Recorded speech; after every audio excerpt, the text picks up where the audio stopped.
Hello viewers, আসসালামু আলাইকুম। সকলকে স্বাগতম জানাচ্ছি আমার আরও একটি নতুন ট্রাভেল ব্লগে।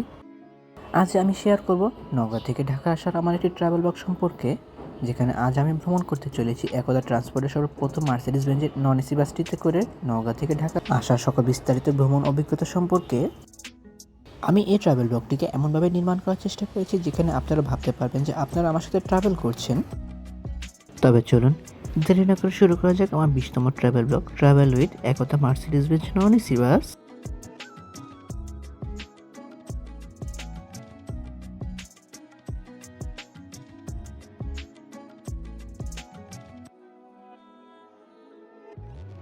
সকাল 11টা 30 মিনিটে আমাদের ভ্রমণকারী বাসটি কিন্তু নওগাঁ ঢাকা বাস কাউন্টার থেকে ঢাকার উদ্দেশ্যে জার্নি করা শুরু করে।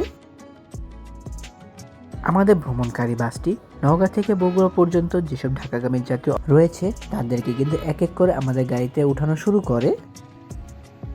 ট্রাভেল ব্লগ স্টার্ট করাকালীন কিন্তু আমি সম্পূর্ণ বাসটিকে ঘুরিয়ে দেখাতে পারিনি।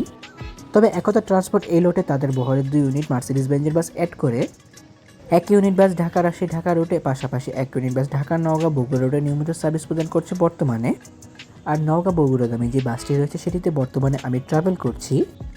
জার্নি শুরু করার কিছুক্ষণের মধ্যে কিন্তু আমরা সান্তাহার চলে আসি, যেখান থেকে আমরা সরাসরি বগুড়ার উদ্দেশ্যে জার্নি করা শুরু করি। সান্তাহার থেকে বগুড়াগামী দুপচাচিয়া মহাসড়কের 2 লেন রাস্তা দিয়ে কিন্তু আমরা এগিয়ে যেতে শুরু করি বগুড়ার উদ্দেশ্যে। ঢাকা বগুড়া নওগাঁ রুটে যে বাসগুলো রয়েছে নন এসি সেগমেন্টে, তার মধ্যে কিন্তু একতা ট্রান্সপোর্টই একমাত্র অপারেটর যাদের বাসগুলো কিন্তু বেশ টপ নচ লেভেলের রয়েছে বর্তমানে। বেশ কিছুদিন আগে আমি আপনাদের সাথে কিন্তু একতা ট্রান্সপোর্টের একটি হিনোকে 1J মডেলের নন এসি বাসের ট্রাভেল ব্লগ শেয়ার করেছিলাম। ঢাকা চাঁপাইনবাবগঞ্জ রাজশাহী রুটে একতা ট্রান্সপোর্টের লেলেন 12 মিটার পাশাপাশি 18 মডেলের এসি বাস থাকলেও কিন্তু ঢাকা নওগাঁ বগুড়া রুটে কোনো প্রকার তাদের লেলেন বাস কিংবা অন্য কোনো ব্র্যান্ডের বাস নেই। শুধুমাত্র হিনোকে 1J পাশাপাশি মার্সিডিজ বেঞ্জের নন এসি বাস দিয়ে তারা এই রুটটিতে বেশ দাপটের সাথে বর্তমানে সার্ভিস প্রদান করছে।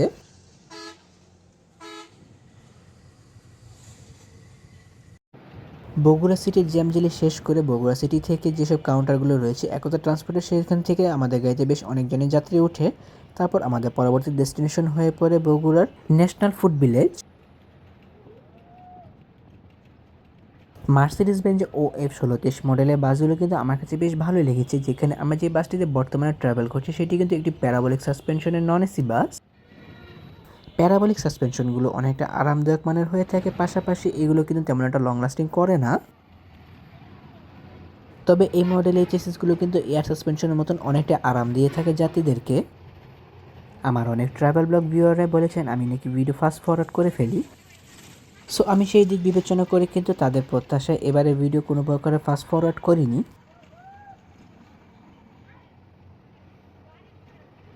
মার্সিডিজ বেঞ্জের যে ইঞ্জিনটি রয়েছে সেটি কিন্তু জার্মান থেকে সম্পূর্ণভাবে ম্যানুফ্যাকচার হয়ে আসে, যার জন্য এই বাসগুলোর ইঞ্জিনগুলো থেকে কিন্তু খুব কম পরিমাণে সাউন্ড পাওয়া যায়। 2025 সালে ডেলকো ইঞ্জিনিয়ারিং অংশবিশেষ থেকে এই বাসটি বডি নির্মাণ করা হয়েছে, যার পর থেকে কিন্তু আমাদের গাড়ির ড্রাইভার শেফ সেলিম ভাই এই বাসটিকে চালিয়ে যাচ্ছেন টানা 1 বছর ধরে। এক হাতে চলার কারণে কিন্তু এই গাড়িটির কন্ডিশন এখন পর্যন্ত অনেক টপ নচ রয়েছে বলে আমার মনে হচ্ছে। বগুড়া ঠনঠনিয়া বাস স্ট্যান্ড পার করার পর আমাদের পরবর্তী destination hotel national food village.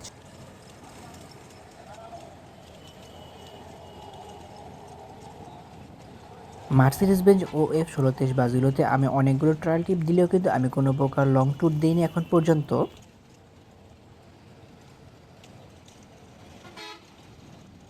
তো মার্সিডিজ বেঞ্জের প্রথম ট্রাভেল ব্লগটি করার জন্যই কিন্তু আমি এই একতা ট্রান্সপোর্টের বাসগুলোকে রেফার করে নিয়েছি।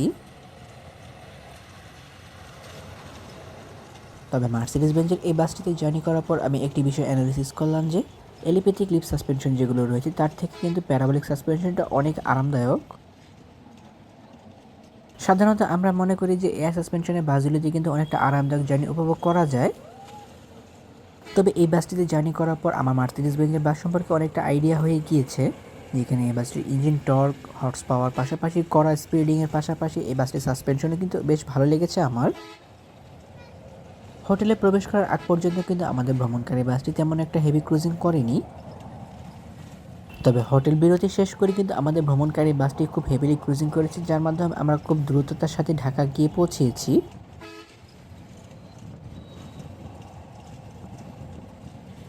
তবে চলুন এবার একটু মার্সিডিজ বেঞ্জের অরিজিনাল ইঞ্জিন সাউন্ড শুনে আসা যাক গাড়ি মেইন স্পিডের সাথে।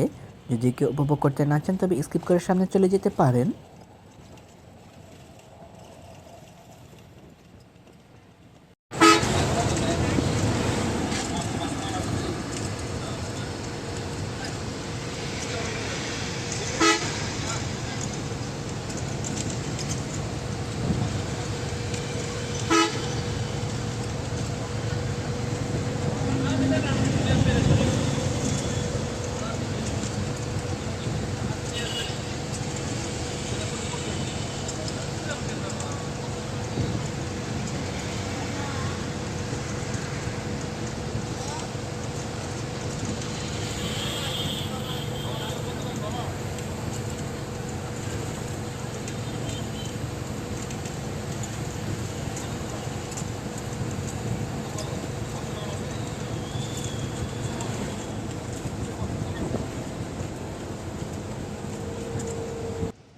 ট্রাভেল ব্লগটির এই পর্যায়ে কিন্তু আমরা অনেকটা হোটেল বিরতির কাছাকাছি চলে এসেছি। ঢাকা বগুড়া নওগাঁ রুটে মার্সিডিজ বেঞ্জের বাসে বর্তমানে সার্ভিস প্রদান করে আসছে হানিফ এন্টারপ্রাইজ, একতা ট্রান্সপোর্ট ও শাহ সুলতান পরিবহন। এই ব্যানারগুলো তাদের বহরে ব্র্যান্ড নিউ মার্সিডিজ বেঞ্জের নন এসি বাস অ্যাড করলেও কিন্তু ব্লু লাইন পরিবহন তাদের বহরে পুরাতন কিছু বডি সংগ্রহ করে মার্সিডিজ বেঞ্জের চেসিসের উপর সেট আপ করে সেই বাসগুলো দিয়ে বর্তমানে ঢাকা বগুড়া নওগাঁ রুটে নিয়মিত সার্ভিস প্রদান করছে। তাছাড়া শাহ সুলতান পরিবহন এই রুটে কিন্তু মার্সিডিজ বেঞ্জের এসি বাস দিয়ে সার্ভিস প্রদান করে আসছে, যারা কিন্তু এই রুটে সম্পূর্ণ নতুন নতুন বলতে তারা কিন্তু এই রুটটিতে অনেক পুরাতন সার্ভিস অপারেটর, কিন্তু নতুন বাস দিয়ে তারা বর্তমানে নতুন করে এই রুটটিতে সার্ভিস প্রদান করছে। তাছাড়া আমি ট্রাই করছি যে শাহ সুলতান পরিবহনের বহরে যে দেশে সর্বপ্রথম হাইগার মডেলের নন এসি বাসগুলো রয়েছে সেগুলোতে ট্রাভেল ব্লগ করার।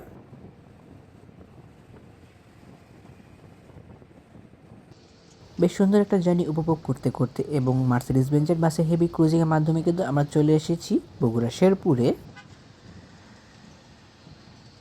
শেরপুর আসার পর কিন্তু আমাদের ভ্রমণকারী বাসটি তার হেভি ক্রুজিংয়ের মাধ্যমে বেশ অনেকগুলো লোকাল অপারেটরকে ওভারটেক করে ফেলে।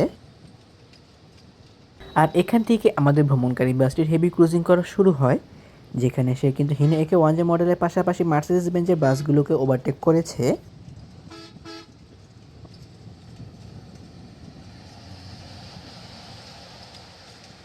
জার্নি ব্লগের এই পর্যায়ে এসে কিন্তু আমরা হোটেল ফুড ভিলেজে খুব কাছাকাছি চলে এসেছি, যেখান থেকে কিন্তু আমরা এখন বর্তমানে চলে যাব হাতের ডান দিকে। এখানে আমরা হোটেলে 20 মিনিট ব্রেক শেষ করে আবারও ঢাকার উদ্দেশ্যে জার্নি শুরু করব। আমাদের ভ্রমণকারী বাসটি দুপুর 1:10 আমাদের হোটেল ফুড ভিলেজে একটি যাত্রা বিরতি দেয়। জার্নির এই পর্যায়ে আমরা হোটেল বিরতির কাছাকাছি যখন চলে আসি তখনই আমাদের গাইড সাহেব আমাদেরকে হোটেলের যে বিরতি রয়েছে তার ব্রিফিং দিয়ে দেয়।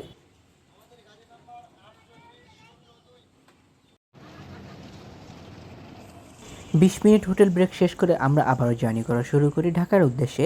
এই পর্যায়ে জার্নি করার সময় কিন্তু আমাদের সামনে চলে আসে একতা ট্রান্সপোর্টের ঢাকা নওগাঁ বগুড়া রুটে আমাদের পরবর্তী সময়ের যে গাড়িটি রয়েছে সেটি।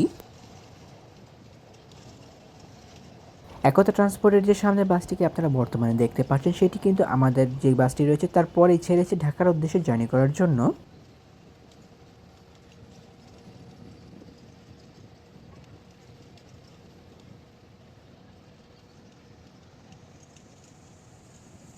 জার্নির এই পর্যায়ে হিনো একে 1J মডেলের বাস কিন্তু আমাদের ভ্রমণকারী মার্সিডিজ বেঞ্জের বাসের কাছে ওভারটেক খেয়ে যায়।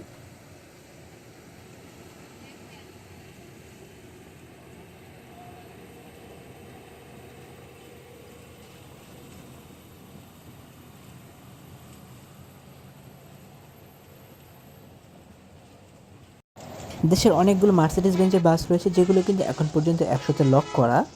সেম আমাদের ভ্রমণকারী বাসটি কিন্তু বর্তমানে 100তে লক করা রয়েছে, যা আপনারা ভিডিও স্ক্রিনে দেখতে পারলেন যে আমাদের ভ্রমণকারী বাসটি কিন্তু বর্তমানে কাটে 100 ধরে এগিয়ে চলছে ঢাকার উদ্দেশ্যে।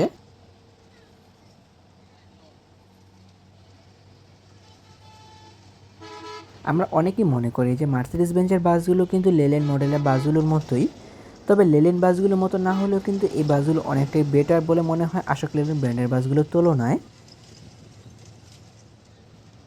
সো জার্নির এই পর্যায়ে আমরা এই লোকাল বাসটি ওভারটেক করার মাধ্যমে কিন্তু চলে আসি হাটিকুমল ইন্টারচেঞ্জে। যেখান থেকে আমরা চলে যাবো হাতের বাম পাশে মানে ঢাকার উদ্দেশ্যে। আর হ্যাঁ, আমাদের ভ্রমণকারী বাসটির সর্বশেষ স্টপেজ হলো ঢাকার মহাখালী। 247 কিলোমিটার পথ পাড়ি দেওয়ার ক্ষেত্রে কিন্তু আমার কাছে বেশ ভালো লেগেছে এই বাসটিতে জার্নি করা। সিরাজগঞ্জ হাইওয়েতে ওঠার পর আমাদের ভ্রমণকারী বাসটি কিন্তু আরও এগ্রেসিভলি এগিয়ে যেতে শুরু করে, যেখানে আমাদের পরবর্তী ডেস্টিনেশন যমুনা সেতু।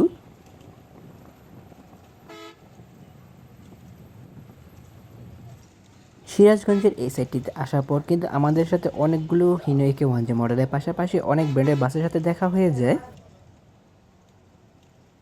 সিরাজগঞ্জ হাইওয়েতে ওঠার পরে কিন্তু আমাদের সাথে শ্যামলী এসপি সেকশনের একটি হিনোইকে ওয়ানজে মডেল বাসের সাথে দেখা হয়ে যায়, যাকে আমাদের ভ্রমণকারী বাসটি কিন্তু খুব স্পিডের সাথে ওভারটেক করে ফেলে। পূর্বেই বলেছিলাম, আমার অনেক ভিউয়ার্সরা জানিয়েছেন আমি যে ভিডিও ফাস্ট ফরওয়ার্ড করি সেটা তাদের কাছে ভালো লাগে না। দ্যাটস ওয়াই আমি কিন্তু এবার ভিডিওকে অরিজিনাল স্পিডে রেখে পাশাপাশি কোনো প্রকার মিউজিক না দিয়ে কিন্তু ভিডিওটি এডিট করেছি। আসলে লং ভিডিওগুলোকে এডিট করা অনেকটা কষ্টদায়ক, যেখানে কিন্তু প্রায় 5 থেকে 6 ঘন্টার ভিডিও আমি শুধুমাত্র 15 থেকে 20 মিনিটে কনভার্ট করে নিয়েছি without any fast forward. Just video ক্রপের মাধ্যমেই কিন্তু আমি এই ভিডিওগুলোকে সম্পূর্ণ একটি ট্রাভেল ব্লগে কনভার্ট করতে সক্ষম হয়েছি।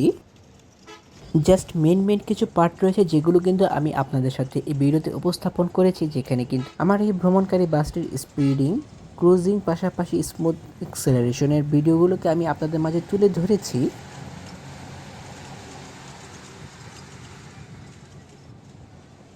যদি একতা ট্রান্সপোর্টের এই মার্সিডিজ বেঞ্জের বাসগুলোকে প্রপার মেনটেন্যান্স করে রাখা যায়, তবে এই বাসগুলো কিন্তু প্রায় 10 থেকে 20 বছর খুব অনায়াসে সার্ভিস প্রদান করতে পারবে বলে আমার মনে হয়েছে জার্নি করার ক্ষেত্রে।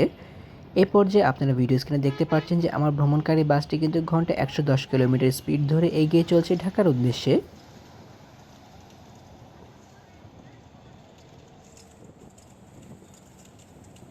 চলতে চলতে ভ্রমণ পথে আমাদের এই সময় দেখা হয়েছে সিলেট পরিবহনের একটি নন এসি ভারতীয় ব্র্যান্ডের বাসের সাথে।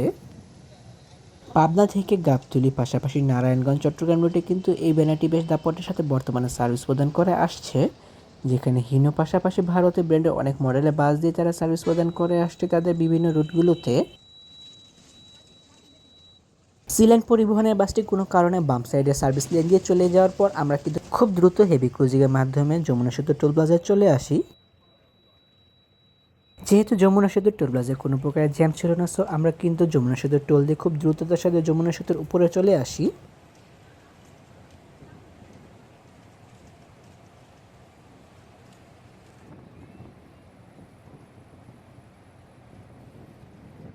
যমুনা সেতুর টাঙ্গাইল প্রান্তে যখন আমরা চলে আসি তখন আমাদের সাথে দেখা হয় যে একদা ট্রান্সপোর্টের একটি হিনো একে ওয়ানজে মডেলের এসি বাসের সাথে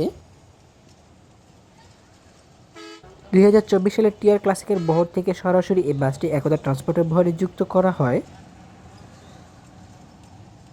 টিআর ক্লাসিকের বহরে এই বাসটি জিপিতে চলাচল করলেও পরবর্তীতে জিপি মালিক এই বাসটিকে একদা ট্রান্সপোর্টের কাছে বিক্রি করে দেয়।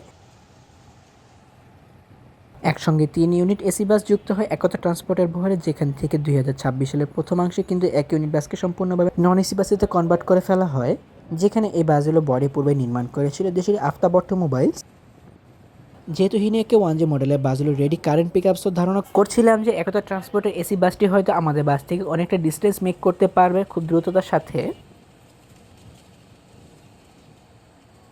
হিনোকে ওয়ানজে মডেলের বাসটিকে যখন আমরা ওভারটেক করি যমুনা সেতুর অ্যাপ্রোচে টাঙ্গাইল প্রান্তে, তখন কিন্তু আমাদের সাথে হানিফ এন্টারপ্রাইজের একটি মার্সিডিজ বেঞ্জের নন এসি বাসের সাথে দেখা হয়ে যায়। তো সেই বাসটিকেও কিন্তু আমরা খুব দ্রুততার সাথে ওভারটেক করে ফেলি। সেই ভিডিও ক্লিপটি কিন্তু আমি হিনোকে ওয়ানজে মডেলের বাসের ক্লিপের সাথে অ্যাড করেছি। তবে চলুন এবার একটু হিনোকে ওয়ানজে মডেলের পাশাপাশি মার্সিডিজ বেঞ্জের বাসের সাথে হিনোকে ওয়ানজে মডেল এসি বাসের সাথে মার্সিডিজ বেঞ্জের নন এসি বাসের রেস দেখে আসা যাক গাড়ি মেন ইঞ্জিন সাউন্ডের সাথে। আই থিঙ্ক যারা আমার এই ভিডিওটি দেখবে তাদের কাছে ভিডিওটি আসলে ভালো লাগবে। ভিডিওটিকে আমি একটু লং করলাম যেহেতু হিনোকে ওয়ানজে মডেলের বাসটি অনেকক্ষণই আমাদের বাসের সাথে আটকে ছিল।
যখন আমরা টাঙ্গাইলে মির্জাপুর অ্যাপ্রোচে ছিলাম তখন কিন্তু হানিফের মার্সিডিজ বেঞ্জের নন এসি বাসটিকে ওভারটেক করার পর আমাদের সাথে দেখা হয়ে যায় শ্যামলী অ্যান্ড ট্রাভেলসের একটি হিনোকে 1J মডেলের নন এসি বাসের সাথে।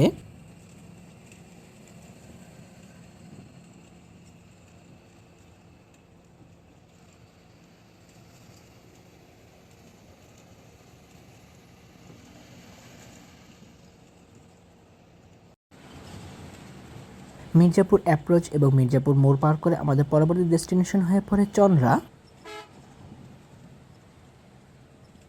যেহেতু আমাদের ভ্রমণকারী লাস্ট ডেস্টিনেশন মহাখালী, সো আমাদের বাসটি কিন্তু কোনোভাবে সাভার দিয়ে যাবে না। চন্দ্রা গাজীপুর হয়ে এয়ারপোর্ট দিয়ে আমাদের বাসটি কিন্তু সরাসরি মহাখালীতে গিয়ে উঠবে।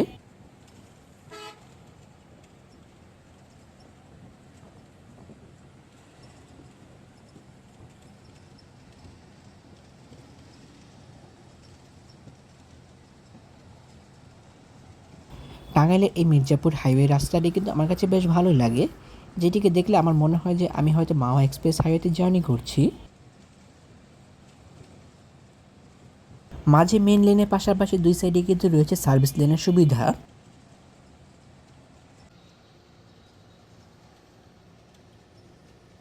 হেভিলি ক্রুজিং করার মাধ্যমে কিন্তু আমরা টাঙ্গাইল হাইওয়েতে আসার পর সুপারসনিক পরিবহনের প্রথম সুটলেস স্লিপার কোচ বাসটি দেখা পেয়ে যাই। সুপারসনিক পরিবহনের প্রথম এই সুটলেস স্লিপার কোচ বাসটির রিভিউ ভিডিও কিন্তু আমার চ্যানেলে আপলোড করা আছে, চাইলে আপনারা দেখে আসতে পারেন। ঈশ্বরদী থেকে সরাসরি এই বাসটি কিন্তু ঢাকার কল্যাণপুরে সার্ভিস প্রদান করে থাকে।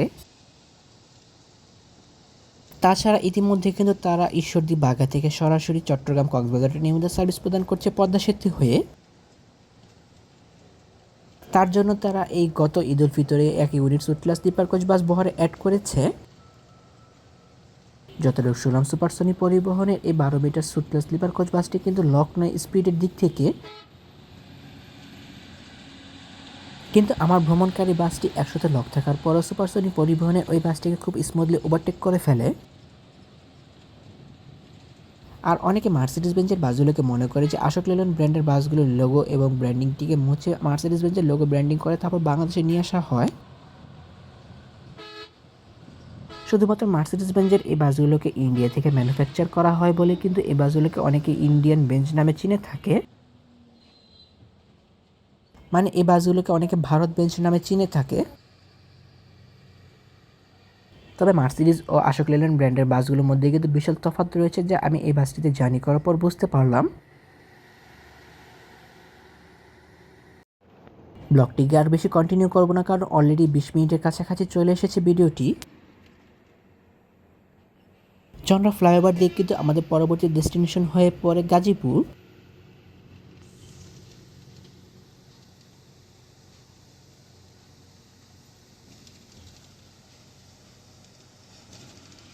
চন্দ্রা ব্রিজ থেকে নেমে গাজীপুরের চৌরাস্তা দিয়ে হাতের ডান দিক দিয়ে চলে আসি আমরা, এবং টঙ্গী কলেজ গেটে ব্রিজ দিয়ে উঠে আমরা সরাসরি চলে আসি উত্তরা বিএনএস। ঢাকা শহরে করা জ্যামজেলি খেটে আমরা কিন্তু পরবর্তী ডেস্টিনেশন মহাখালী টার্মিনালের দিকে এগিয়ে যেতে থাকি। গাজীপুর চৌরাস্তায় ঢোকার পরপরই কিন্তু আমাদের গাড়ি থেকে অনেক যাত্রী নেমে যাওয়া শুরু করে। এরপর এয়ারপোর্ট পার করে ঢাকার কুড়িল বিশ্ব রোড এবং বনানী হয়ে আমরা আমাদের পরবর্তী ডেস্টিনেশন মহাখালী আমরা চলে আসি বিকাল 5টা 15 মিনিটে।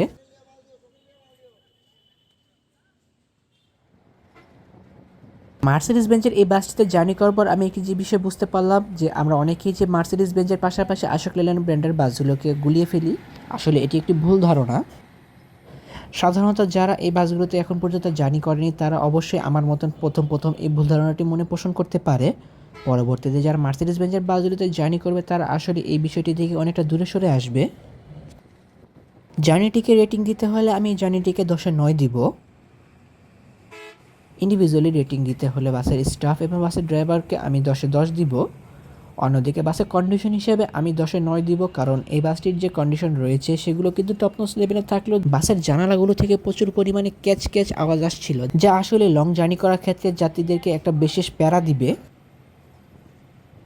ওভারঅল এই জার্নিটিকে আমি ভালোভাবে এনজয় করতে পেরেছি, যার জন্য অসংখ্য ধন্যবাদ জানাই বাসের স্টাফ সহ একতা ট্রান্সপোর্ট কর্তৃপক্ষকে। তাহলে ভিউয়ার্স, জানি ব্লগটি কেমন লাগলো তো কমেন্ট করে কিন্তু অবশ্যই জানাবেন। যদি ব্লগটি ভালো লেগে থাকে তবে অবশ্যই লাইক ও কমেন্ট করবেন এবং ভিডিও লিঙ্কটি আপনার বন্ধুদের সাথে শেয়ার করতে পারেন। এমনই কিছু ভিডিও পেতে কিংবা দেশের পরিবহন জগতের সকল তথ্য বিস্তারিত জানতে কিংবা নতুন বাজুল আপডেট সবার আগে পেতে অথবা ভ্রমণ সংক্রান্ত কোনো তথ্য জানতে আমার এই চ্যানেলটিকে সাবস্ক্রাইব করে পাশে থাকার অনুরোধ রইল। খুব শীঘ্রই ফিরছি নতুন কোনো ভিডিও নিয়ে, সেই প্রত্যাশা আজকের ভিডিও এখানে শেষ করছি। আল্লাহ হাফেজ।